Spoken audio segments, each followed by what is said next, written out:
Tahimik na naglakad lampas kay Sun Baho, lumapit si Yeming kay Sulan at agad siyang binuhat. Lan. Sino ang taong ito? Bakit hindi ko siya kilala? Siya si Sun Baho, anak ni Elder Sun Buang, isang inner sect disciple ng Sword Lake Holy Land. Napakalakas niya. Pangahas. Isang hamak na martial artist lang, naglalakas loob na maging arogante sa harap ko. Ganyan ang kilos sa Great Hall. Anong klaseng asal yan? Ibaba mo agad si Sulan. Hindi naman sinabi ng sect master kung ano ang gagawin namin ng girlfriend ko, anong pakialam mo? Kung pagyayabang ang usapan, paano ako ikukumpara sa iyo? Hindi ko naman pinaplano na agawin ang posisyon ng sect master. Magaling. Alam mo ang pagkatao ko pero naglalakas loob ka pa ring magsalita ng ganyan. Ang lakas ng loob mo. Aba. Isang Grand Martial Master na gustong makipag-away sa isang martial artist.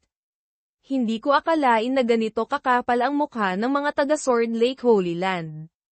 Pero huwag mong isipin na dahil disipulo ka ng Holy Land ay napakagaling mo na. Kahit ang Golden Prince sa Spirit River Secret Realm ay binugbog ko. Sa harap ko, naglalakas loob kang tawagin ang sarili mong munting amo. Isang boses sa isip o tagamasid, kung mapahamak si Yeming, kumilos agad. Gumagamit si Yeming ng techniques, Taiyi Divine Calculation, Chaos Arithmetic Scripture, Heavenly Formation Deduction, Lesser Yin-Yang Killing Formation, Evolve Yin-Yang, Hand Seal. Ginamit ni Sun Baho ang kanyang atake para salagin ang killing formation ni Yeming, ngunit napaatras pa rin siya. Mga tagamasid, tama ba ang nakita ko? Kani-kanina lang, sabay na pinakilos ni Yeming ang siyam na Martial Monarch Coins. Ginamit pa niya ang Martial Monarch Coins para bumuo ng formation. Ang isang ordinaryong martial artist, mauubusan na ng lakas sa paggamit ng isa, na kayang magpakawala ng isang normal na atake ng Grand Martial Master. Si Yeming, gumamit ng siyam pero hindi nagbago ang mukha at hindi naputol ang hininga. Higit pa, si Sun Baho ay hindi ordinaryong Grand Martial Master. Ang mapa-atras siya gamit ang formation na iyon ay napakagaling. Kahit ano pa ang paraan, ang mapa-atras ang isang Grand Martial Master habang nasa martial artist realm lang ay isang himala. Sa sarili ni Sulan, akala ko tutulungan ko siyang bawasan ang pressure, mukhang hindi na kailangan. Mingge, mas lumakas ka pa kaysa dati. Aatras muna ako, hindi kita guguluhin. Magaling. Gumamit ka ng Martial Monarch Coins, ano? Tignan natin kung ilang beses mong magagamit yan, ikaw na hamak na martial artist. Chaos Arithmetic Scripture, Heavenly Talisman Formation Deduction. Gamit ang Lesser Yin-Yang Killing Formation bilang basehan. Instant Step, Illusion Step, Giant Wave Fist Technique, Hand Seal, Destructive Finger. Pagsamahin. Isang maliit na killing formation lang, gusto mo akong ikulong. Sinong nagsabing gusto kitang ikulong? Divine Shadow, Giant Wave Finger, Killing Formation. Sumigaw si Sun Baho, pilit na lumalaban. Mga tagamasid, nanaginip ba ako? Napipigilan ni Yeming si Sun Baho. Ang formation na ito ay gumagamit ng 12-dosenang Martial Monarch Coins. Paanong nagkaroon ng ganoon kakapal na Yuan Chi ang isang martial artist na tulad niya? Hindi lang ang Yuan Chi niya, pati ang yaman niya ay hindi pwedeng maliitin. Kahit tayo, hindi natin kayang gumastos ng ganito karaming Martial Monarch Coins sa isang laban. Sa ganitong klaseng basura mong antas, nakapasok ka pa sa Sword Lake Holy Land. Bulag na talaga ang mga taga Holy Land. Kahit anong basura tinatanggap, lintik ka. Kung may kakayahan ka, tanggalin mo ang formation at labanan mo ako ng harapan, isa laban isa. Anong kakayahan ang pagtatago sa labas ng formation na parang pagong? Kung may kakayahan ka, sirain mo ang formation. Kung pagong ang pag-uusapan, ikaw na nakakulong sa formation ang mas kamukha ng isa. Peste, papatayin kita. Sumisigaw si Sun Buang mula sa malayo, Yeming, lintik ka. Pakawalan mo agad si Baho. Isang boses, malamang sigaw Feng Xian, lintek. Subukan mong galawin ang disipulo ko, Sun Guang. Ang boses na ito, si Gao Fengxian ba iyon? Dumating na siya, Master. Galit na sumisigaw si Sun Guang, Gao Fengxian. Disipulo, nagbibigay galang kay Master. Aking batihing disipulo, napigilan mo talaga ang isang Grand Martial Master. Ipinagmamalaki ka ni Master. Haha. Pero, tayong magmaster at disipulo ay mababait. Dahil itong mag-ama ay wala ng kahihiyan at humihingi ng awa, kailangan ko ring bigyan sila ng kaunting mukha. Sumuntok siya sa killing formation na kumukulong kay Sun Baho. Tumalsik si Sun Baho, sumusuka ng dugo. Ama, magaling, Gao Fengxian. Nang ahas kang basagin ang mga buto ng anak ko. Magbabayad ka. Itong handgal mong anak, nasaktan na kung nasaktan. Kakagitin mo ba ako? Kung hindi ka kumbinsido, maglaban tayong dalawa. Ay, oo nga pala, dapat mag-iba na ang tawagan. Tawagin mo akong Martial Monarch Gao, Senior Brother. Nagulat si Sun Guang. Nakapag-breakthrough ka na. Ha ha ha. Tingnan mo kung gaano ka kasaya, Junior Brother. Salamat sa Enlightenment Pill na ginawa ng mahal kong disipulo gamit ang Enlightenment Stone, talagang epektibo. Sa sarili ni Yeming, itong master ko, mukhang padalos-dalos pero napakatalino. Sa pagbabalik niya, hindi lang siya magiging sandalan ko, kundi mapapatatag din niya ang sitwasyon sa Crimson Sun Sect. Pagkatapos ng lahat, ang isang Crimson Sun Sect na may Martial Monarch at isang wala ay magkaibang magkaiba. Ang mga elder na ito ay hindi pa tiyak na buo ang suporta kay Sun Guang. Kay Zhong Shento, eto ang Enlightenment Pill, kunin mo. Bilisan mo't mag-breakthrough. Ilang taon ka nang nasa Grand Martial Master Realm. May mga umaakyat na sa ulo mo, ha? Ha ha. Kung gayon, hindi na ako magpapakahiya. Magbe-breakthrough na ako ngayon din. Mga elder na nagbubulungan, iyon ang Enlightenment Pill. Unang beses kong makakita. Gusto ko ng isa. Si Zhong Shento ay may mataas na talento. Sa tulong ng Enlightenment Pill, tiyak na makaka-breakthrough siya. Mukhang tapos na ang panahon ni Sun Guang. Sa sarili ni Sun Guang, galit, Gao Fengxian, ikaw na naman. Ikaw na naman ang Sum-Ira sa mga plano ko. At iyang si Yeming. Kayong magmaster at disipulo, masyado kayong mapang-api. Lumipat ang eksena sa tirahan ni Sulan, aking batihing disipulo. Sa pagkakataong ito, ang iyong Grandmaster ay nakagawa ng 6 na Enlightenment Pills. Kinain ko ang isa, binigyan ko ng isa ang iyong martial uncle. Eto ang natitirang 4, itago mong mabuti. Alam mo kung gaano kahalaga ang Enlightenment Pill, hindi dapat malaman ng iba. Master, tanggapin niyo po itong isa. Ito po ay paggalang ko sa ating Grandmaster. Sapat na po sa akin ang 3. May puso ka talaga. Siguradong matutuwa ang Grandmaster mo. Pero, isa siyang martial god, hindi naman niya hahayaang kumuha na lang ng libre mula sa kanyang Grand Disciple. Ang Enlightenment Pill sa merkado ay nagkakahalaga ng 500,000 Martial Monarch coins, minsan wala pang presyo. Sa loob ng singsing na ito ay may 800,000 Martial Monarch coins. Ituring mo na lang na binili ko ito para sa Grandmaster mo. Sa susunod, kung kailangan mo ng pera, sabihin mo lang sa akin. Teka, Master, hindi kaya, marami talaga kayong pera. Huwag mo akong pagplanuhan. Si Master, kada buwan, kailangang gumastos ng hindi bababa sa 800,000 Martial Monarch coins para sa cultivation.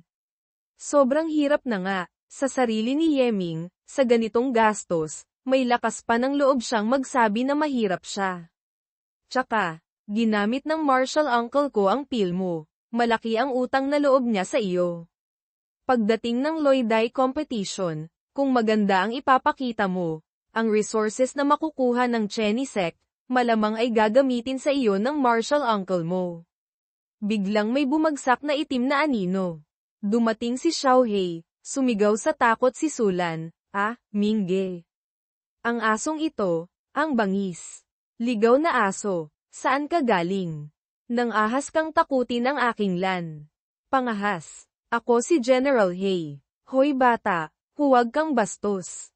Isang ligaw na aso na marunong pang magsalita.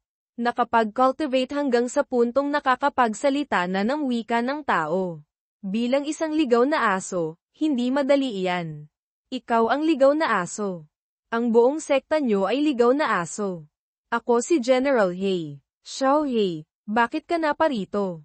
Pinapanta ka ba ni Master? Sinabi ng Master, Grandmaster, na tingnan ko raw ang disipulo mo. Maganda ang potensyal niya, pero ang sama ng ugali. Kagkita pa lang namin, sinaktan na ako. Nasaan ang hustisya? Si General Hay, noong maliit pa siya, inampon siya ng iyong Grandmaster. Mas mahal pa niya ito kaysa sa akin. Nagulat si Yeming, inalagaan pala ni Grandmaster si General Hay. Kaya pala ang laki at mukhang makisig. Ang bagsik ng dating. Pasensya na po, hindi ko sinasadya. Ito ay hindi pagkakaunawaan lamang. Unang pagkikita natin, wala akong magandang may hahandog. Gamitin nyo na lang po itong piraso ng karne ng demonic beast. Matandang aso, kamahalan, paumanhin po. Huwag nyo sanang sabihin kay Grandmaster. Kinagat agad ni Xiao Hay ang karne. Level 5 demonic beast meat. Hindi masama ang lasa. Mukhang hindi lang maganda ang potensyal mo, pati ugali mo ay hindi masama. Gusto kita. Sa sarili ni Yeming, madali lang palang pakainin ang asong ito. Ang mga bagay-bagay sa Crimson Sun Sect, malamang naayos mo na. Pinapatawag ka na ng Master, Grandmaster, pabalik. Mukhang may nangyari. Tara na. Sige. Hindi naman siguro ako pinapauwi para makipaglaro ng chess, di ba? Ay oo nga pala, balak sana ng Master na bigyan ka ng isang basiya pill bilang regalo sa pagkikita. Kaso nagutom ako sa daan, nakain ko na. Pagbalik natin, hihingan kita ng isa. Sa sarili ni Yeming, ang takaw naman ng asong ito.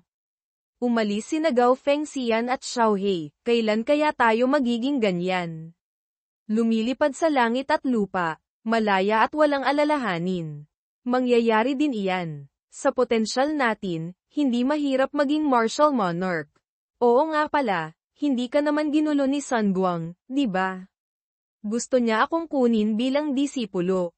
Kahit hindi niya direktang sinabi. Ang layunin, nahahalata kung gusto niya akong ipakasal kay Sun Bahu. Siyempre, hindi pumayag si Master, ang kanyang Master, kaya nag-away sila ng 3 araw. Kung hindi dahil sa pagdating mo at ni Senior Gao, baka hindi ganito natapos ang mga bagay. Alam na niyang tayo ang magkapares, pero nagtangka pa rin siya sa iyo. Hintayin mong maging martial master ako, hindi ako aasa sa formation, gagamitin ko ang kamao ko para lagasin ang mga ngipin niya. Si Sun Guang, sa loob ng 4 na taon, malamang hindi na siya aagaw sa posisyon ng sect master. Sa panahong ito, magsikap tayong pareho. Tanging kapag lumakas tayo sa sarili nating sikap, hindi tayo matatakot sa anumang banta. Tama ka. Sa susunod, kung mahirapan ka sa cultivation, gamitin mo ito. Huwag kang tumanggi. Ang pagtaas ng lakas mo ay mahalaga rin para sa akin. Pero binigyan mo ako ng ganito kaalagang bagay. Tapos ako, wala man lang maibigay sa iyo. Haha, bilang paghahanda sa Loidai competition, naghanda na akong mag-cultivate ng maigi. Sa panahong iyon, nariyan ka para tulungan ako. Bumalik si Yeming sa kanyang kwarto, nag-iisip si Yeming, Beiming, 1 buwan na lang bago ang kompetisyon. Sa panahong iyon, ang mga disipulo mula sa iba't ibang sekta ay siguradong nasa peak ng martial artist realm. Ako, matagal nang nasa 9th grade martial artist. Ang layo pa sa 8 minor realms. Sa 1 buwan, mahirap itong habulin. Ang susunod, kailangan kong i-condense ang Blood Demon Chi, gawing dark strength mula sa bright strength, para maka-breakthrough sa 8th grade martial artist. Pero kahit ganoon, malaki pa rin ang agwat sa 1st grade martial artist. Master, masyado mong iniisip ang realm. Kung gayon, nais itanong ni Beiming kay Master, ano ba ang tinatawag na realm? Siguro, ito ay isang karaniwang tawag sa iba't ibang antas ng lakas ng isang martial artist. Sa bawat pag-abot ng lakas sa isang level, ang tawag sa bawat antas ay tumataas ng isang baitang. Kung gayon, tatanungin ulit ni Beiming. Simula nang mag-cultivate si Master, sa ilang laban na pagpasyahan ang panalo o talo batay sa pagkakaiba ng realm. Kung iisipin, noong nasa 5th level martial disciple pa lang ako, natalo ko na ang 9th level martial disciple. Pagkatapos, nakaharap ako ng martial artist, martial master, grand martial master, kahit martial ancestor, martial monarch, demonic god. Ayon sa Loika, ang isang martial disciple na makaharap ng martial artist ay tiyak na mamamatay. Hindi pa kasama ang mga mas malakas ng isang realm, o kahit ilang realms pa. Pero buhay pa rin si Master hanggang ngayon, di ba? Hindi rin masasabing ganoon. Ilang beses akong nakaligtas dahil sa tulong mo o ng ibang external forces. Masasabi lang na swerte. Sa huli, ang swerte ay isang uri rin ng lakas. Kahit si Beiming ay isa sa mga lakas ni Master. Ngunit ang ganitong uri, kasama ang external at internal forces, ay hindi stable at hindi laging magagamit. Kaya gusto kong i-condense ang Yuan Qi, itaas ang realm, palakasin ang sarili kong lakas na laging magagamit at napaka-stable. Ang mas mataas na realm ng iba ay hindi nangangahulugang mas malakas sila sa akin. Bakit ko pa iintindihin ang isyu ng realm? Master, ang tinatawag na lakas, iisa lang ba ang uri nito, ang realm? Kung ganoon, bakit noong nasira ang mga meridian ni Master, gusto pa ring mag-cultivate ng ice-water body tempering technique? Malinaw na hindi nito pinapalakas ang Yuan Qi, lalong hindi nito na itataas ang realm. Siyempre, para palakasin ang pisikal na lakas. Biglang napagtanto si Yeming, teka, pisikal na lakas. Ang tinatawag na realm ay pangalan lamang para sa pagkilala sa lakas. Pero kahit Yuan Qi, pisikal na lakas, talino, bilis, depensa, lahat ay kasama sa konsepto ng lakas. Pero nagpumilit ako sa realm, na ang basehan ay ang Yuan Qi. Hindi may kakaila ang talino ni Master, agad na unawaan. Ang tinatawag na realm ay itinakda lamang ng iba. Bakit kailangang sundin ito ni Master para husgahan ang sariling lakas? Sa katunayan, ang mga sinaunang makapangyarihang nilalang ay walang ganitong paghahati ng realms. Ang ilan sa kanila ay gumamit ng Yuan Qi para kontrolin ang hangin at ulan, ang ilan ay umasa sa primal strength para makipaglaban sa buong kalangitan. Mayroon pang ang umasa lang sa pisikal na katawan para sirain ang kalawakan. Kung susundin ang kasalukuyang paghahati ng realms, sila ay maituturing lamang na hamak na martial disciples o martial artists. Beiming, naiintindihan ko ang punto mo. Pero ayon sa mga patakaran ng Loidai, kahit ang Dragon Scale Armor Sword ko ay hindi pwedeng gamitin dahil masyadong mataas ang grado. Paano ako lalaban? Gamit lang ang Blood Demon Qi, mahirap punan ang malaking agwat sa realm. At ang mga formation, kailangan ng Martial Monarch coins para i-set up, hindi ito ayon sa patakaran. Kung gayon, gamitin ang pisikal na lakas. Ano ang pakialam sa Bright Strength, Dark Strength, Primal Strength, o Gang Qi? Basta't sapat ang lakas, lahat ay matatalo. Ang tinatawag na isang kutsilyo, 10 kakayahan, sa harap ng absolutong lakas, walang kwenta ang lahat. Ang Dragon Elephant Art, Saint Grade. Kapag na-master ang unang level ng Dragon Elephant Art, magkakaroon ng 100,000 Jin na lakas. Sa bawat pagtaas ng level, double ang lakas. Ang teknik na ito ay may 13th na level. Kapag na-master ng buo, magkakaroon ng bilyong Jin na lakas. Gayunpaman, ang pag-cultivate nito ay nangangailangan ng dugo ng level 8 Dragon Elephant Demonic Beast. Ito ay demonic beast na kapantay ng martial saint. Ang dugo nito, hindi mura, no? Talagang hindi mura. Isang patak ng Dragon Elephant Blood, hindi bababa sa 30,000 martial monarch coins ang presyo. Kung gayon, paano ko pa ito ipapractice? Nakita mo bang nahirapan akong kumita ng kaunting pera tapos gusto mong ubusin? Ang yaman ay isang uri rin ng lakas. Ang tamang paggastos ay manifestasyon din ng talino. Siyempre, ang talino ay isa ring uri ng kakayahan. Akala ko mararanasan ko na ang saya ng pagiging big boss. Ngayon, mukhang magiging pulubi na naman ako. Hindi naman siguro ayaw ni Master na gumastos. Siyempre gusto kong gumastos. Pero ayaw kong maging mahirap. Ayaw mo rin naman sigurong maging pulubi ang Master mo, di ba? Noong unang makita ni Beiming si Master ay halatang isang pulubing gasgasen. Nang-aasar ka ba? Si Beiming ay walang emosyon, hindi marunong mang-asar. Mula sa labas, si Solan, Mingge, hating gabi na, hindi ka pa natutulog, sino ang kaaway mo dyan? Sa sarili ni Yeming, naging emosyonal, hindi na malayang napalakas ang boses. Karaniwan, ang usapan namin ni Beiming ay sa isip lang. Kailangan kong mag-ingat sa susunod. Kay Sulan, wala. Medyo napasobra lang sa pag-eensayo, kinakausap ko lang ang sarili ko. Oo nga pala, Lan, balak kong bumili ng Dragon Elephant Blood bukas, sama ka.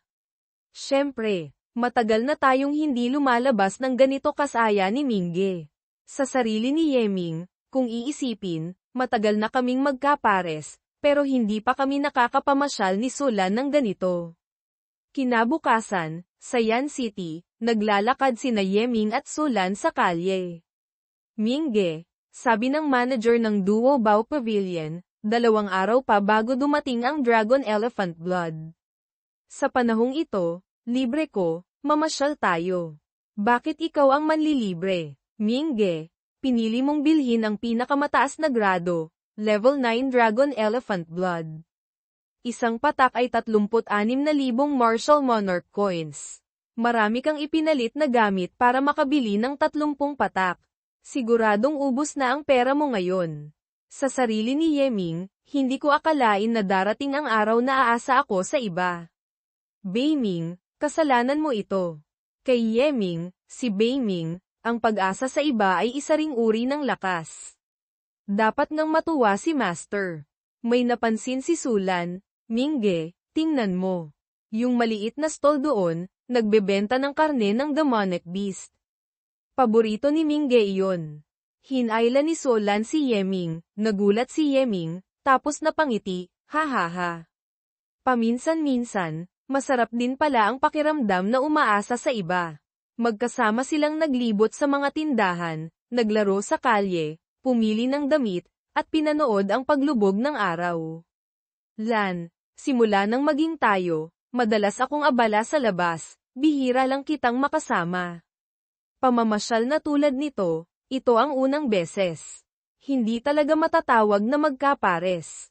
Basta't sa bawat pag-alis mo ay nakakabalik kang ligtas, sapat na iyon. Kung ang kaligayahang ito ay maaaring manatili palagi, napakabuti sana. Sa totoo lang, ako dapat ang humingi ng paumanhin. Sa tingin ko, alam din ni Mingge na ang pagkatao ko sa labas ay hindi simple. Ang pangangatawan ko, maaga o huli, ay magdadala ng sakuna. Sakuna? Anong sakuna? Sino mang magtangkang gumawa ng gulo, ang kamao ni Yeming ang haharap sa kanila. Kahit gaano pa karami ang dumating, lahat sila bubugbugin ko pabalik. At huwag mong kalimutan, kahit paano, may master akong Martial Monarch na sandalan. Hindi kahit sino ay mangangahas na guluhin tayo. Kung sa pamamagitan lang ng Martial Monarch ay mareresolba, hindi na sana ako mag-aalala. Biglang nag-vibrate ang Merit Steel, pumasok si Yeming sa kanyang Divine Sea, anong nangyayari? Biglang nagagalit ang Merit Steel. Boses mula sa Merit Steel, Yeming. Nais mo bang maging isang Heaven's Patrol? Sa sarili ni Yeming, itong Merit Steel, anong nangyayari dito? Bakit biglang nagagalit at tinatanong ako kung gusto kong maging Heaven's Patrol? Mingge, tingnan mo doon. Isang lalaking duguan na tumatakbo, tulungan niyo ako. Iligtas niyo ang buhay ko. Bago pa makalapit si Yeming, isang palaso ang tumama sa lalaki mula sa itaas. Natigilan si Yeming nang makitang namatay ang lalaki sa harap niya, isang aroganteng boses mula sa mga humahabol, lintek. Tumatakbo ka pa para sa akin. Tingnan natin kung tatakbo ka pa. Gusto mo pang humingi ng tulong. Anong kasalanan niya? Humahabol isa, sino ka? Anong kasalanan niya? Anong pakialam mo? Humahabol dalawa, anong kasalanan niya? Ano, gusto mong makialam? Sabihin ko sa iyo, ang mga taga-nayon nila ay nagkasala. Sa aming Young Master Ren, si Ren Yuangui. Pinili ng Young Master ang mga babae sa nayon nila para maging mga katulong, iyon ay karangalan na para sa kanila. Nang ahas pa silang hindi pumunta at tumakas para humanap ng tulong. Naghahanap ng kamatayan. Hehe, itong babaeng kasama mo, mas maganda kaysa sa mga taga-nayon. Kapag dinala natin siya pabalik kay Young Master, siguradong mawawala ang galit niya. Isang malakas na suntok mula kay Yeming ang nagpatalsik sa dalawang ngipin sa harap ng humahabol. Tumalon si Yeming papunta sa isa pang humahabol, isang malakas na pagsabog ang nagpaubo sa humahabol. Nang ahas kang patayin ako, hindi ka patatawarin ng Ren family. Ren family. Noong una, pinamunuan ko ang malaking hukbo para salakayin ang bahay ng inyong family head na si Ren Yuan. Niutot hindi kayo ng ahas na pakawalan.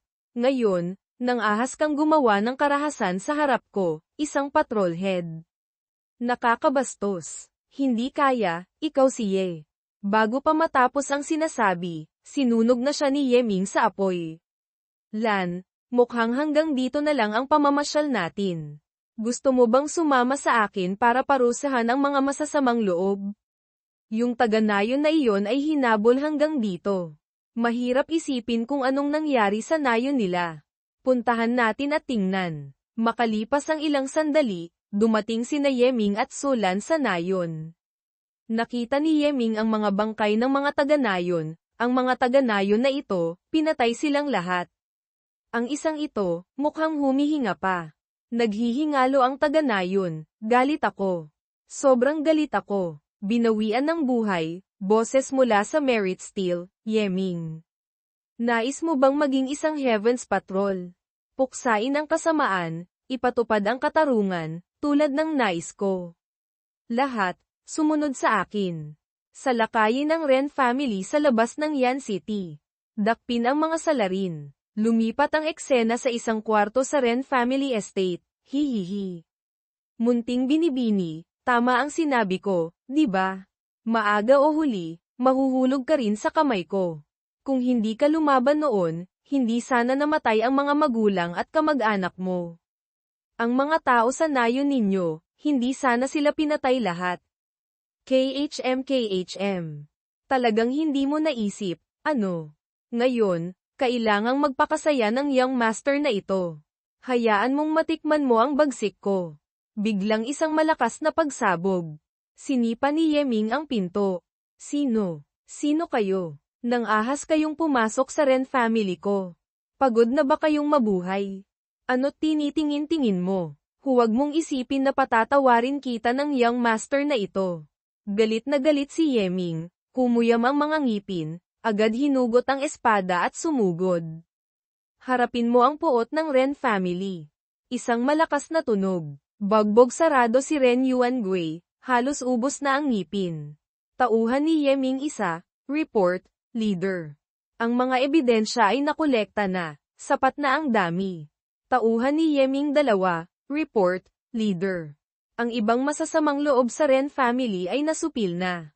Inamin nilang ang pagpatay sa nayon ay utos ni Ren Yuangui. Tauhan ni Yeming tatlo, report, leader. Sa ibang mga kwarto, natagpuan ang mga sandatang may bahid ng dugo. Ayon sa Azure Dragon Code of Law, ang mga taong ito ay dapat patawan ng pinakamatinding parusa. Dalhin sila sa Prefecture Head's Office. Mga tauhan, opo. Lumipat ang eksena sa Prefecture Head's Office, sa Judgment Hall, narito ang buod ng mga pangyayari. Ang mga pangunahing krimen ay, sapilitang pagkuha sa mga kababaihan, pagmasaker sa nayon, Pagpapahintulot sa mga tauhan na manggahasa at pumatay ng 12-dosenang dalaga mula sa nayon. Sa ngayon, may matibay na ebidensya. Ayon sa batas, nararapat silang patawan ng pinakamatinding parusa, ang pagpugot ng ulo sa publiko. Hinihiling namin ang desisyon ng Prefecture Head. Prefecture Head, hindi niyo ako maaaring patayin. Ako ay mula sa Ren family. Ang aming Ren family ay isang bronze aristocratic family. Mga hayop, paanong nagkaroon ang Ren family ng mga kasuklam-suklam na tulad ninyo? Ilabas silang lahat at isailalim sa parusang 1,000 hiwa. 3,000 hiwa. Pagkatapos, pugutan. Walang dapat mabawas kahit isang hiwa, pwedeng dagdagan pa. Hindi nyo ako maaaring patayin. Mga hamak, Prefecture Head, ang taong ito ay ang tagapamahala ng sangay ng aming Ren family, mahalaga ang kanyang posisyon. Yeming, pagbigyan mo ako, palayain mo siya. Pagkatapos ng hatol, tiyak na may malaking pasasalamat. Umaasa ako na magpapakita ng kabaitan ang Prefecture Head sa labas ng batas. Pagbigyan. Noong pumapatay si Ren Yuangui, binigyan ba niya ng pagkakataong mabuhay ang mga inosenteng taga-nayon? Walang pagbibigyan. Pero may kutsilyo rito. Gusto mo. Walang utang na loob. Kahit malaki ang pinsalang natamo ng Ren family kamakailan, kami pa rin ay isang bronze aristocratic family. Huwag mong akalain na dahil kinakalinga ka ni Yan Hao ay magagawa mo na ang lahat ng iyong nais. Mapaklang ngumiti si Yeming, Prefecture Head, wala nang ibang paraan dito. Pakiusap, bilisan ang paghatol. Bukod dito, kamakailan lang ay marami akong natanggap na sumbong tungkol sa isang bronze aristocratic family na hinahayaan ang kanilang mga kaanak na kumilos ng mayabang at walang kinikilalang batas. Pagkasabi nito, tumalikod si Yeming at umalis. Ngunit lahat ng nagkasala, walang makakaligtas.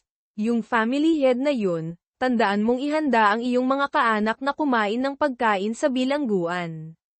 Ikaw. Pagkalipas ng ilang araw, si Yeming, gamit ang mga misyon mula sa Merit Steel, ay pinamunuan ang mga patrol head sa pagpuksa ng kasamaan.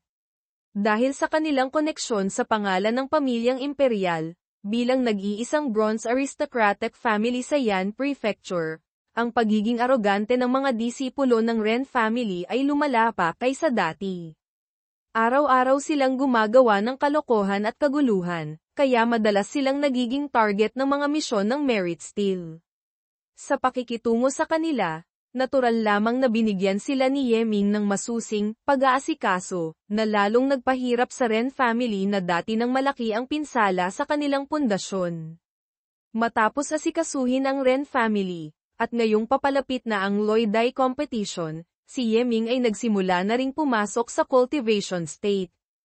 Ang misyon mula kay Yan Hao, kasama pa ang mga misyon ng Heavens Patrol nitong mga araw, ngayon ay mayroon na akong 130,000 merit points. Hindi ko lang alam kung saan ito maaaring ipagpalit para sa Martial Monarch coins. Hayaan na muna, sa ngayon, mas mainam na mag-focus sa pag-eensayo ng Dragon Elephant Art. Gamitin itong level 9 Dragon Elephant Blood. Ayon sa mga sinaunang kasulatan, ang sinaunang Dragon Elephant ay sukdulang makapangyarihan, kayang pasanin ang buong mundo at maglakbay sa walang hanggang kalawakan. Isang yapak nito ay makalilikha ng kabundukan o makawasak ng kontinente. Ang Dragon Elephant sa kasalukuyan, bagamat isang demonic beast na may haminang lahi ng sinaunang Dragon Elephant, ay hindi may kukumpara rito, subalit isa pa rin itong napakalakas na level 8 demonic beast. Sa sandaling ito, ginagabayan ni Beiming ang Dragon Blood papasok diretso sa puso ni Yeming. Ang dugo ng dragon ay tila nagwawala sa loob ng kanyang katawan. Napasigaw si Yeming sa matinding sakit habang malinaw na nagbabanggaan ang dalawang magkaibang enerhiya. Narinig ni Sulan ang sigaw at dali-daling tumakbo papalapit, nag-aalok ng isang pil kay Yeming. Idinilat ni Yeming ang isang mata at tumingin sa kanya. Sabi ni Beiming, "Master, gamitin mo agad ang Flawless Aura." Ang dugo ng level 9 Dragon Elephant ay likas na mas dalisay kaysa sa karaniwang dugo nito. Kung gagamitin ang flawless sacred body ni Solan para alisin pa lalo ang mga dumi, mas malaki ang pakinabang na makukuha ni Master Lan. Isang halik, hindi nag-alinlangan si Solan. Ang mga karumihan sa katawan ni Yeming ay hinigop ni Solan. Natapos ang proseso. Ang idinagdag na lakas ay higit pa sa inaasahan. Tunay ngang karapat-dapat sa tawag na flawless sacred body. Dati, ang isang patak ng Dragon Elephant Blood ay inaasahang magdadagdag ng 8,000 Jin na lakas. Ngunit matapos itong daliseyan ng flawless aura, umabot ito sa 13,000 Jin. Lan, napakalaking tulong ang ginawa mo. Nais mo bang sabay nating sanayin itong Dragon Elephant Art? Ayoko. Ayokong magkaroon ng pangit na mga muscle. Saka, hindi ako mahusay sa mga teknik na panglakas. Kung gayon, sabay nating pag-aralan ang Tai Yi Divine Calculation. Kapag sabay nating sinanay ang Tai Yi Divine Calculation, maaari pa. Oo nga pala. Ang Heavenly Killing Steps, narating ko na ang Illusion Step Great Achievement. Gusto mong makita, kuya? Mas mabilis pa ako sa iyo magsanay. Sa sumunod na mga araw, walang tigil na gumamit si Yeming ng Dragon Elephant Blood. Mabilis na tumaas ang kanyang lakas hanggang sa maubos ang supply. Sa wakas, narating niya ang unang level ng Dragon Elephant Art, at ang kanyang lakas ay umabot na sa 130,000 Jin. Sa buong panahong ito, laging nasa tabi ni Yeming si Solan habang siya'y nagsasanay. May pagkakataon man o wala, lagi siyang nilalamon, ni Yeming, pati ang kanyang bibig ay namanhid na sa mga halik. Lan, oras na naman para sa iyong sakripisyo. At sa ganoon, sumapit na ang araw ng kompetisyon. Ang pagdarausan nito ay itinakda sa tuktok ng isang bundok. Mga kagalang-galang na sect masters, makinig po. Ang loyday para sa mga yaman ng Chenny sect ay magsisimula na ngayon din. Hinahiling ko na maging handa ang lahat. Naroon na si Zhang Shento at ang iba pang mga elder. Tumingin-tingin si Yeming. Divine Calculation Sect, Puppet Sect, Crimson Sun Sect, Wind Thunder Sect, Purple Void Sect, maliban sa Chenny Sect na nahati, lahat ng malalaking sekta ay narito. Kahit ang Ren family ay hindi nagpahuli. Kumpara ilang araw lang ang nakalipas, ang kilos ni Sect Master Martial Uncle ay nagpapakita na ng aura ng isang martial ancestor. Mukhang matagumpay siyang nakapag-breakthrough. Sect Master, si Yeming ay tila nasa 9th grade martial artist pa lamang. Hindi kaya't hindi angkop na sumali siya sa agawan. Kahit ang anak ng Grand Martial Master ay natalo niya, paano pa? Kaya ang isang kompetisyon sa pagitan lamang ng mga martial artists. Elder Son, ang iyong pag-aalala ay tila hindi na kailangan. Sa Loyday, hindi maaaring gumamit ng Martial Monarch coins, hindi rin makakapagtayo ng formation. Subalit, kung iyan ang sabi ng Sect Master, kung gayon ay hihintayin natin ng may pananabik. Yeming, dahil sa iyong koneksyon, ang Divine Calculation Sect ay narito lamang para makisali, hindi sila seryosong makikipagkumpitensya. Ganoon din ang Puppet Sect dahil sa malaking pinsalang natamo nila. Bukod sa Crimson Sun Sect at Ren family na itinuturing kang tinik sa kanilang lalamunan, kailangan mong bigyang pansin ang Wind Thunder Sect at Purple Void Sect. Bagamat sa panlabas ay sumasali lamang sila, mayroon pa rin silang hanggarang lamunin ang Crimson Sun Sect. Kailangan mong supulan ang kanilang kayabangan. Huwag kayong masyadong ma-pressure. Kahit hindi natin makuha ang mga yaman, ayos lang. Ituring nyo itong praktikal na pagsasanay. Unawain ninyo na ang inyong kaligtasan ang pinakamahalaga. Naiintindihan. Ang kompetisyong ito ay nasa ilalim ng pamamahala ng Prefecture Head's Office. Ang bawat panig ay naisumite na ang listahan ng kanilang mga kalahok na disipulo. Umaasa akong susundin ng lahat ang mga alituntunin ng laban. Kung may sino mang mangangahas na manggulo, iyon ay paghamon sa kapangyarihan ng Prefecture Head, at hinding-hindi ko ito palalampasin. Susunod, Inaanyayahan si Yi na ipahayag ang listahan ng mga laban. Hehe, Prefecture Head, kasing makapangyarihan pa rin tulad ng dati. Ako na ang mamamahala mula rito. Unang laban, Jaurit Ian ng Crimson Sun Sect laban kay Han Lei ng Purple Void Sect. Ay lintik, Jaurit Ian. Ang weird ng pangalan, sino to? Narinig ko, pangatlo raw siya sa sect rankings ng Crimson Sun Sect. Sa sandaling ito, pareho silang tumalon sa plataporma. Bata, talo ka na. Nang marinig ito, agad sumugod si Han Lei. Hindi mo kasalanan ang maging mayabang. Ang mali mo ay hindi mo dapat ako kinalaban, lalo na't ang yabang mo pa. Ah, ganoon ba? Sinalag ni Jaurit Ian ang atake ni Han Lei gamit ang kanyang kamao. Mas mahina si Han Lei kaya tumilapon siya paatras dahil sa lakas ni Rit Ian, bali pati ang buto sa braso. Nanginginig ang buong katawan ni Han Lei. Ang lahat ay natulala, hindi makapaniwala. Mukhang narating na ni Jaurit Ian ang ika-6 na level ng Crimson Sun Art, ang Crimson Sun Bright Light Realm. Talagang hindi niya kalaban itong si Han Lei. Sa isip ni Yeming, hindi nga may kakaila na siya ang numero 1 kumakain ng libre sa inner sect, kahit pagkain ng aagaw. Nasa first grade martial artist na siya, at ang lakas ay malapit na sa 40,000 jin. Bago ko pa nasanay ang Dragon Elephant Art, kung hindi ako gagamit ng sandata o martial monarch coins, mahihirapan din akong talunin siya. Hindi ko inaasahan na ganito pala kalakas ang taong ito. HMPH. Si Han Lei ay isang ordinaryong inner sect disciple lamang ng Purple Void Sect, panubak lang siya. Walang halaga ang pagkapanalo laban sa kanya. Unang laban, panalo si Jaurit Ian.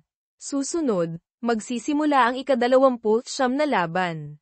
Sa isip ni Yeming, ang Dragon Scale Giant Sword, masyadong mataas ang grado, hindi magagamit. Gagamitin ko na lang itong bagong bilang heavy sword.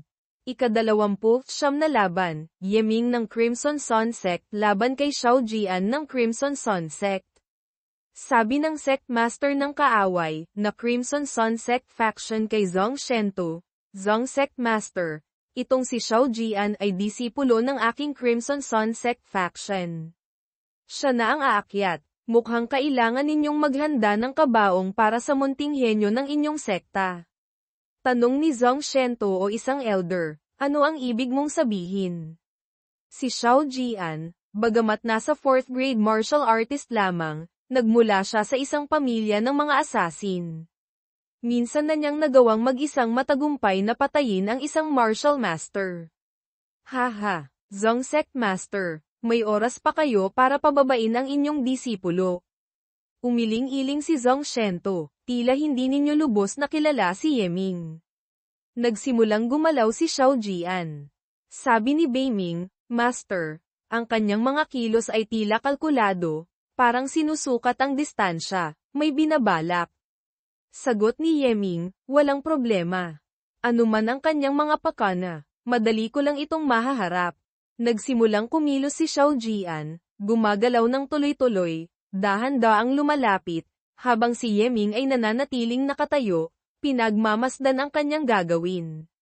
Sa sandaling iyon, si Xiao Jian ay nasa likuran na ni Yeming, hawak ang isang punyal. Tanggalin ang target, tumingin si Xiao Jian sa kanyang punyal na walang dugo. Mukhang ang pagpatay lamang sa isang ilusyon ko ay nagbigay na sa iyo ng ganyang kasiyahan. Nagulat siya at dali-daling ginamit ang punyal para salagin ang espada, ngunit tumilapon pa rin siya dahil sa atake ni Yeming. Isang 9th grade martial artist, sa isang atake lang, napatalsik ang isang 4th grade martial artist. Nakakakilabot ang lakas ng batang ito. Pagkatapos, ginamit ni Yeming ang Heavenly Killing Steps, Instant Step, at sumugod patungo sa kanya. May ibinuga si Xiao Jian mula sa kanyang bibig, patungo diretso kay Yeming. Itinaas ni Yeming ang kanyang espada at sinalag ang atake ni Xiao Jian. Tumalbog ito pabalik sa mukha ni Xiao Jian, at siya'y bumagsak sa lupa. Dahan-daang lumapit si Yeming. Lahat ng iyong kilos ay nababasa ko, kasama na ang nakal-alasong karayom sa iyong bibig. Kung mabubuhay ka pa, iyon ay depende na sa tindi ng lason mula sa sarili mong sandata. Ang kanyang buong katawan ay mabilis na natuyo sa lupa, isang sigaw lamang ang narinig, ah. Napakabilis. Sa isang iglap, naging isang tuyong bangkay. Napakalakas ng lason na iyon. Napakasama talaga ng taong ito. Mabuti na lang at si Yeming ang nakaharap niya. Kung iba pa, malamang hindi naiwasan ang patibong na iyon. HMPH. Gumamit ng ganyang kasuklam-suklam at mapanlinlang na paraan ng paglalaban gamit ang lason, hindi kawalan ang kanyang pagkamatay. Sabi ni Zhong Shento sa kaaway na Sect Master Liu, tama nga ang iyong hula. Kailangan nga ng kabaong, ngunit para ito sa iyong disipulo. Haha, HMPH, huwag kang magdiwang ng maaga. Ang laban na ito, panalo si Yeming. Dal-iyan nyo, alisin nyo ang nakasusuklam na bagay na ito sa aking harapan. Sa ibaba, maghanda para sa ika-30 laban. Sulan ng Crimson Sun Sect laban kay Ren Yuanjin ng Ren Family. Tanong ni Sulan kay Yeming, Kuya, nasaktan ka ba? Napakasama ng taong iyon. Sagot ni Yeming, ayos lang ako. Ngayong ikaw naman, tandaan mo, ang kaligtasan ang una. Kung hindi mo na kaya, sumuko ka kaagad. Yeming, hindi naman ako isang babasaging ibon na kailangan mong laging alalahanin at protektahan. Napangiti si Yeming habang pinagmamasdan siya. Sabi ng isang manonood, napakaganda ng babaeng iyan. Hindi ko akalain na may ganito kagandang disipulo ang Crimson Sun Sect. Sabi ng isa pa, haha. Kung mapapangasawa ko lang siya, ang swerte ko. Sabi ng isa pa, tigilan mo na ang ilusyon mo. Sa ganyang itsura, halatang may mahal na siyang iba. Nakaharap na ni Sulan ang kanyang kalaban. Sa isip ni Sulan, ang itsura ng taong ito, tila nakita ko na siya dati. Sabi ni Ren Yuanjin, magandang binibini, hindi ba't pamilyar ako sa iyo? Ang aking kapatid, si Ren Yuangui, binigyan mo ng parusang 1,000 hiwa. Ngayon, kailangan mo akong bayaran, gamit ang iyong katawan. Si Ren Yuangui ay maalay, walang hiya, at pumatay ng hindi mabilang na inosente. Kulang pa ang kamatayan para sa kanyang mga kasalanan. Gusto mo siyang ipaghiganti. Kumpara riyan, may mas interesado akong bagay. Tingnan mo nga yang suot mo, hindi man lang kaakit-akit. Nakakawalang gana. Mas mabuti pa sigurong silipin ko muna ang nasa ilalim ng palda mo bago tayo mag-usap tungkol sa paghihiganti. Napaangat ang palda ni Sulan dahil sa atake. Nagdilim ang mukha ni Sulan. Sabi ng mga Meniakis na manonood, umuangat ang palda niya. Kailangan nating titigan mabuti. Huwag palampasin ang pagkakataong ito. Hindi ko akalain, manunood lang ng laban, may ganito pa palang bonus. Sabi ng ibang naiinis, isang marangal na laban, bakit gumagamit ng ganyang kababang paraan? Walang hiya, manyap, ha. Biglang napawi ang kanyang ngiti nang ang kanyang mukha ay dahan-daang nabalot ng yelo. Ginamit ni Sulan ang malamig na enerhiya para pigilan ang pag-angat ng kanyang palda. Ito ba ang iyong paraan? Haha, gumamit ng malamig na chi para ayusin ang damit. Munting binibini, matalino ka nga. Kung gayon, hayaan mong ako na mismo ang mag-angat niyan. Nakangiti pa siya nang biglang lumitaw si Sulan sa kanyang likuran. Ha! Napasigaw siya sa gulat. Nagpakawala si Sulan ng kanyang ice art, at ang buong katawan ni Ren Yuanjin ay nagyelo. Hindi ba't ang Crimson Sun Sect ay nakabatay sa fire element technique na Crimson Sun Art? Paanong marunong siya ng ice element sword technique? At kaya pang magpayelo ng tao? Hindi biro ang lakas ng sword technique na ito. Ito marahil ang first grade technique na nakuha ni Senior Sister Sulan sa Spirit River Secret Realm. Natural lamang na hindi mahina kapag gamit ang sword technique. Ang lamig. Sabi ng isang Crimson Sun disciple, noong una, muntik nang palitan ng ating sect master ang pangalan ng sekta at gawing is-sect. Mabuti na lang at nakapagtimpi siya. Sa sandaling ito, Tinipon ni Sulan ang Yuan Chi sa kanyang palad at malakas na hinampes si Ren Yuanjin. Isang sigaw lamang ang narinig mula sa kanya. Ang lamig. Sigaw niya habang nanginginig. Ang kanyang mga laman loob ay malubhang napinsala, tila mangangailangan siya ng ilang buwang pagpapahinga. Uy, tabi sandali, pakiusap, padaan. Ay, pasensya na, padaan lang. Sa sandaling iyon, tila natapilok si Yeming. Ay, inay ko po, Aray. Direktang bumagsak si Yeming sa nakahigang si Ren Yuanjin, na napasok ka ng dugo. HRK, Yeming, ikaw, Ren family head, huwag niyo sanang masamain. Hindi talaga maiiwasan ang ganito. Normal lang naman sa tao ang madapa paminsan-minsan. Nagkataon lang na, hindi ako nag-ingat at natisod. Siguro naman hindi niyo ito mamasamain, hindi ba? Lumapit ang Ren family head para suriin. Nasugatan ang mga laman loob ni Ren Yuanjin, tapos pinaglaruan pa ng babaeng iyon hanggang mawalan ng malay. Nagyelo pa siya. Kakailanganin niya ng 7 hanggang 8 taon ng pagpapagaling para makabawi. Yeming, sobra ka ng mang-api. Sa tingin mo ba talaga ay hindi ka namin kayang galawin, kaming mga taga-Ren family? Ren family head, iyang si Ren Yuanjin, sa isang tingin pa lang ay halata ng walang silbi. Kung iimbestigahan ko siyang maigi, hindi ko alam kung ilan pa sa inyong mga taga-Ren family ang mapupunta sa bilangguan. Magaling. Isang hamak na martial artist na tulad mo ay nangangahas na pagbantaan ang isang martial ancestor. Napakalakas ng loob mo, sabi ng opisyal mula sa Prefecture Head's Office, kasalukuyang nagaganap ang kompetisyon.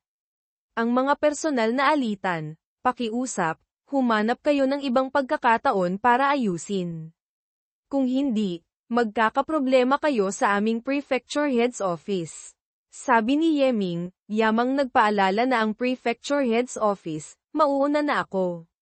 Ren family head, hindi na kailangang ihatid, kaya ko nang umalis mag-isa. Sa isip ng Ren family head, HMPH.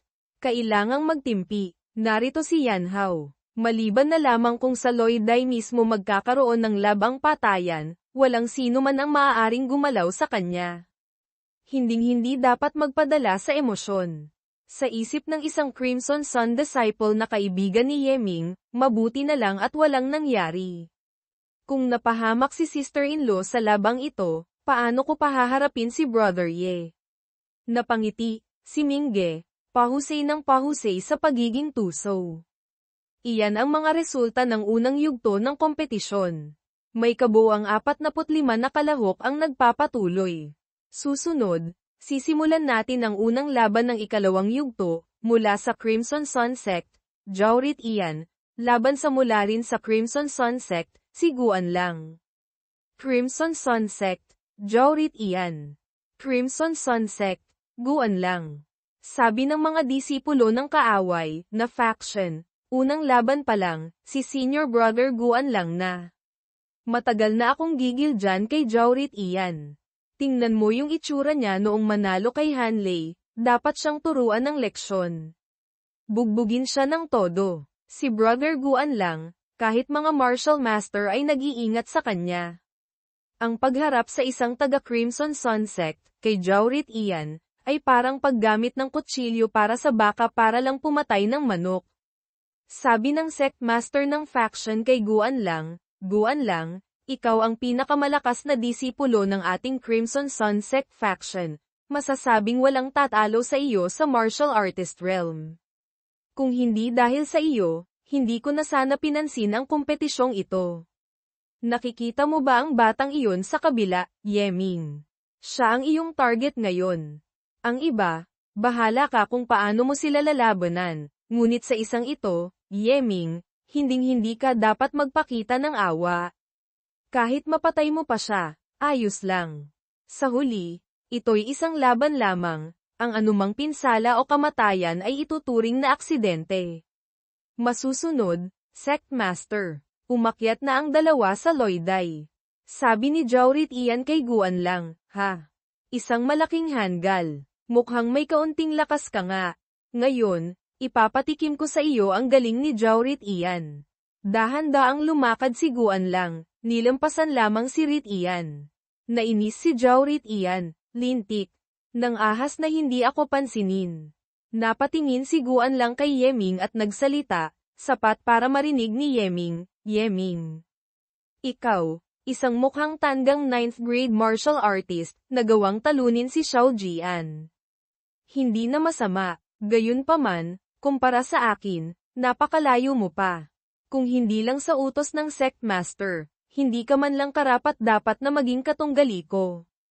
Sagot ni Yeming, nakangisi, marami ang kwalipikadong yamurak sa akin, ngunit sa kasamaang palad, hindi ka kabilang sa kanila.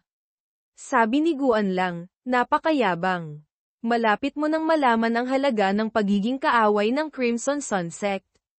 Lumapit si Jaurit Ian at tinapak ang balikat ni Guan Lang. Ako, si Wang Rit Ian, sa Crimson Sun Sect, walang hindi nakakakilala.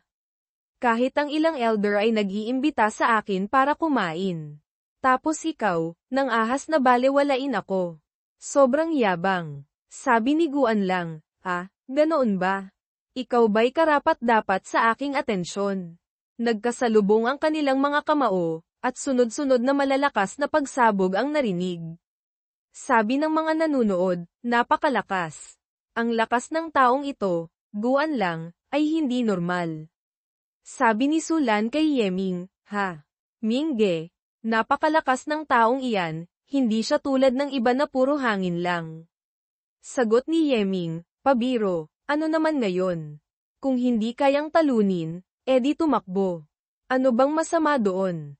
Oo nga pala, dahil ikaw naman ang lalaban sa huli, kumain ka muna at magpahinga.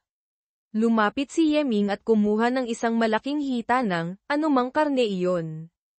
Talagang ang Silan lang ang nakakaunawa sa akin. Sigaw ng mga kaaway na disipulo, Senior Brother Guan Lang, patayin mo na yang si Jaurit Ian. Sa ganyang kayabang na pangalan, turuan mo ng leksyon. Bugbugin mo hanggang mapilitan siyang palitan ang pangalan niya sa hari ng pagkain ng libre. Bugbugin mo, hanggang malagas lahat ng ngipin niya. Ano yang ang bango? Napakabango. Iyang si Yeming, hindi pa nga tapos ang laban, naglalatag na ng pagkain. Yung karneng iyan, nakita ko na dati sa East Chi Kingdom karne ng level 5 demonic beast. 5 martial monarch coins kada gin. Ngayon dito sa Yan Prefecture, kahit gustuhin mo, hindi ka makakabili. Sa amoy pa lang, masarap na. Kung makakagat lang ako kahit isang piraso, langit na. Sa ginagawa niyang iyan, nawalan na ako ng gana pang manood. Samantala, sa Loyday, mainit pa rin ang bakbakan. Napalingon si Guan Lang sa direksyon ni Yeming. Natigilan siya at hindi makapagsalita nang makitang si Yeming ay masayang kumakain. Sigaw ni Jaurit Ian kay Guan Lang, Hoy bata, magaling ka. Nang ahas kang hindi ako pansinin. Saan ka nakatingin? Lumalaban ka sa akin tapos nagagawa mo pang magambala. Napagtanto ni Jaurit Ian na nasugatan siya. Nasugatan ako ng basurang ito. Nagalit si Guan Lang, kinuyam ang kamao. Bata, naghahanap ka ng kamatayan. Nagpakawala siya ng isang atake gamit ang Yuan Chi. Napakabilis. Hindi maiiwasan, kailangang salubungin. Isang malakas na pagsabog ang umalingaw-ngaw. Tumilapon si Jaurit Ian palabas ng Loyday, patungo mismo sa direksyon ni Yeming na kumakain. Sigaw ni Jaurit Ian habang tumitilapon, Yeming, umilag ka. Ang impact force ng Yuan Chi niya ay tumama sa akin. Kung hindi ka aalis dyan, baka madamay ka pa. Tahimik lamang si Yeming na naglabas ng ilang martial monarch coins. Lesser Yin Yang Killing Transformation Formation. Giant Wave Fist Technique. Illusion Step. Pagsamahin. Ligtas na lumapag si Jaurit Ian sa lupa. Ang lahat ng puwersa ng pagtilapon ay ganap na nawala. Anong klaseng formation iyon? Bakit ngayon ko lang nakita? Nagawa niyang paalang bisa ang Yuan Chi ni Senior Brother Guan Lang. Napakagaling. Pero anong silbi ng kaalaman sa formation? Sa Loyday, Bawal gumamit ng martial monarch coins. Hindi siya makakagawa ng formation. Sabi ni Jaurit Ian kay Yeming, haha. Magaling. Napakahusay ng formation na iyon. Junior brother, napakagaling mo talaga. Sa ganyang kalakas, paanong hindi ka kilala? Para kang ako. Simula ngayon, palitan mo ang pangalan mo, gawin mong Yerit Ian. Ano sa tingin mo? Yerit Ian, parang hindi angkop sa akin ang pangalang iyan. Sagot ni Yeming, senior brother, kung gusto mo ng ibang itawag sa akin, tawagin mo na lang akong Yewudi, Ye na walang talo. HMPH. Ha ha ha, Yewudi. Isang boses mula sa ibang grupo, sa iyo lang, nangangahas ka ng magpakilalang walang talo. Pinagtatawanan mo ang buong mundo. Isa pang boses, mga hamak na aso't pusa, naglalakas loob pang magpakita. Tanong ni Yeming, Jaurit Ian, sino kayo? Ako si Zhang Zhongyuan mula sa Purple Void Sect. At kasama ko ang aking kaibigan, si Lu Wei mula sa Wind Thunder Sect. Tanong ni Jaurit Ian, ito ang pwesto ng aming Crimson Sun Sect team. Anong ginagawa ninyong dalawa rito? Ano namang pakialam ninyo sa itatawag kay Senior Brother Ye? Kung gusto niyang tawagin siyang Woody, ano naman sa inyo? Sa katunayan, madalas namin siyang tawaging Ye Imo, Ye na demonyo. Bagay sa kanya ang titulong iyon. Paliwanag ni Jaurit Ian kay Yeming, ang dalawang iyan ay ang numero 1 sa Inner Sect rankings ng Purple Void Sect at Wind Thunder Sect. Hindi dapat maliitin ang kanilang lakas, hindi sila dapat balewalain. Napansin ni Yeming, nagyayabang sila. Nararamdaman ko ang pagkainis ng ibang disipulo sa kanilang inaasal. Junior Brother Ye, nitong mga nakaraang panahon, kasama mo lang si Junior Sister Sulan at wala ka rito para magsanay kaya hindi mo alam. Ang Wind Thunder Sect at Purple Void Sect, matapos magsanib puwersa, ay paminsan-minsan nagpapadala ng mga disipulo rito sa Crimson Sun Sect. Ang ating Crimson Sun Sect, bilang isang 9th grade sect na nasa mababang ranggo, ang karaniwang antas ng ating mga disipulo ay mas mababa kaysa sa kanila. Kaya madalas tayong binubuli nila. Ang dalawang ito ang mga pangunahing salarin. Katunayan, ang dalawa kong top inner sect disciples ay malubha nilang binugbog kaya hindi makalaban. Ito ang dahilan kung bakit ako ang sumali sa kompetisyon. Umabot na sa ganito, hinahayaan lang ba ng mga elder?